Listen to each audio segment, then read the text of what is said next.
Naghahanap ka ba ng dessert para sa Noche Buena or Medianoche? Kung yes, subukan mo itong Biscoff cream cheese ko. Napakasarap nito at tamang-tama para sa ngayong Kapaskuhan at para sa ating New Year. Graham powder lang pala ang ginamit ko para sa crust nito. Kaya sobrang abot kaya ng ating mga bulsa. Sa quality, hindi ka mapapahiya dahil para ka na rin umorder sa mga sikat na bake shop. Kaya tara, samahan mo ako. Magluluto tayo.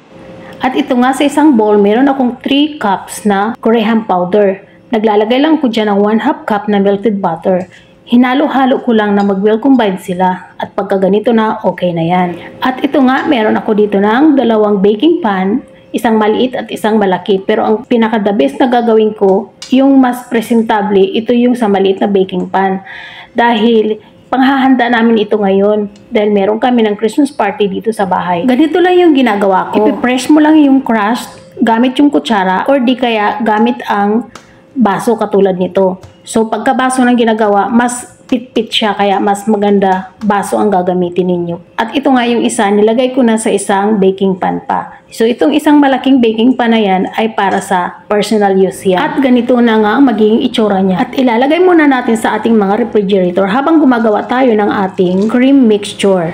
Para sa ating cream, meron ako dito ng 2 cream cheese. So dapat soft siya para hindi mahirap i-whisk gamit yung ating electric mixer. Pwede rin natin itong gawin sa wire whisk lang. So bahala kayo, medyo matagal nga lang.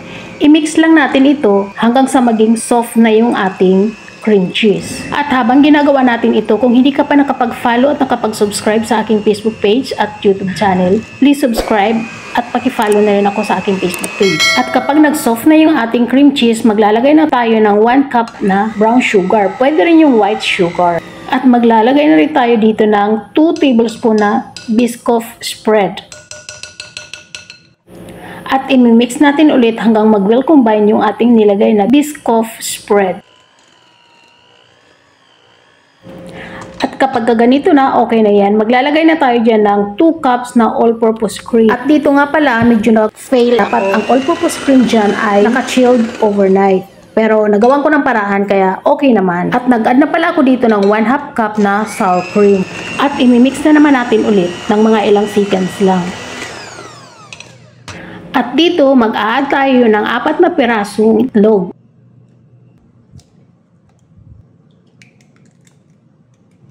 At imimix ulit natin pero mabilis lang para hindi siya na mag-create ng bubbles dahil naglagay na tayo ng itlog.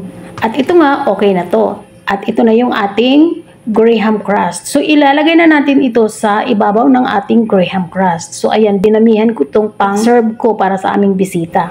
At ito nga, okay na to. At sa oven tray na naman ay naglagay lang ako ng water. At yung ating baking pan, naglagay lang ako ng aluminum foil dahil ang aking baking pan na yan ay removable. So baka pumasok yung water. At i-bake natin sa 325 Fahrenheit for 1 hour. Then after 1 hour, ito yung magiging itsura niya. So pag nakita ninyo na ganyan yung itsura, medyo nagba-brown lang, okay na yan. At ito pa yung isa, nakasalang pa siya. So pag nauubusan ng water inyong mga oven tray, dagdagan ninyo ng water. At ito na nga, yung isa pa luto na. So ito na yung 2. So maglalagay na tayo ng ating pang toppings. Kaya meron ako dito ng Biscoff spread. So magme-melt lang tayo nito. Magsasandok lang ako ng sakto lang or kasi kung pagkumulang naman pwede namang magdagdag. So magme-melt lang ako niyan. So ganito lang yung ginagawa ko. Itatap ko lang siya sa boiling water at hintayin ko na lang hanggang sa mag-melt. At pag nag-melt na, ganito na yung itsura, wala nang buo-buo, ay okay na yan. So makikita nyo naman kung may buo-buo pa, idagdag nyo pa sa pag-melt. So mga ilang minuto lang yan. At ito na yung ating cream cheesecake. So, i-arrange na natin yan, ilalagay natin sa ating cake plate bago natin ilalagay yung ating toppings. Kasi, pagka nakalagay na yung toppings, hindi na natin kailangan pang tanggalin para hindi masira yung ating decoration. So, ayan, ganyan lang ginagawa ko. At itatap na natin dyan yung ating Biscoff spread. So, ganyan lang yung ginagawa ko.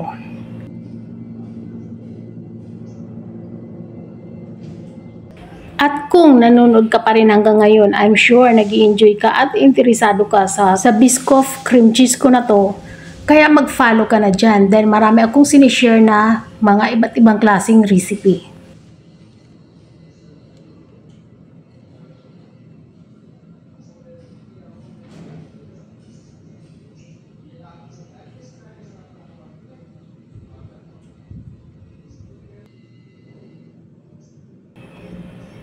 So ayan, nilalagyan ko siya sa gilid. Dahil pagka merong parang tumutulo, mas maganda tingnan, parang mas presentable tingnan. At mabilis lang yan, kaya kailangan mabilis din yung galaw ninyo. Dahil mabilis lang tumigas yung ating Biscoff spread. So ganyan, iikot-ikutin mo lang para makikita mo naman kung ano pa yung mga dapat mong dagdagan.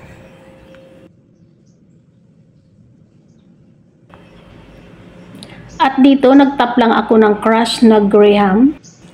At naglagay din ako na pinagputol-putol lang na graham. So para mas nakikita siya at mas magandang tignan.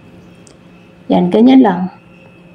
At sa gitna, naglagay ako ng isang buo. Pwede ring wala na. Okay lang din. Mas maganda rin tignan yun. Pero ako mas ganyan yung pinili ko. Pwede rin yung patayo. Depende sa style na gusto ninyo. At ito na yung ating Biscoff cream cheese. So ayan guys, ang sarap niyan, kaya wag niyong hayaang hindi makagawa niyan ngayong Pasko dahil trending ito ngayon, kaya subukan niyo na rin sa inyong mga bahay. At ito nga yung isa, nilagyan ko na rin pero hindi ko na inayos ito dahil pang personal use naman to. So okay lang yan kahit paano na lang paglagay, pero masarap pa rin yan. Yan nga natira sa akin, ilang araw namin kinain yan pang dessert. So ayan, kaya sa Pasko gagawa pa rin ulit ako niyan. So ito na. Bago nga tayo pala magtapos, kung ikaw ay bago sa akin channel, please subscribe, pakiring the bell all para every time na nag-upload ako ay manonotify ka, at pakifollow ako sa aking Facebook page, Hilda Kitchen Vlog. So napakasarap talaga nito guys. Actually pwedeng pang negosyo ito sa panahon ngayon. So ayan na nga, Merry Christmas nga pala from my family to yours, at hanggang dito na tayo, bye!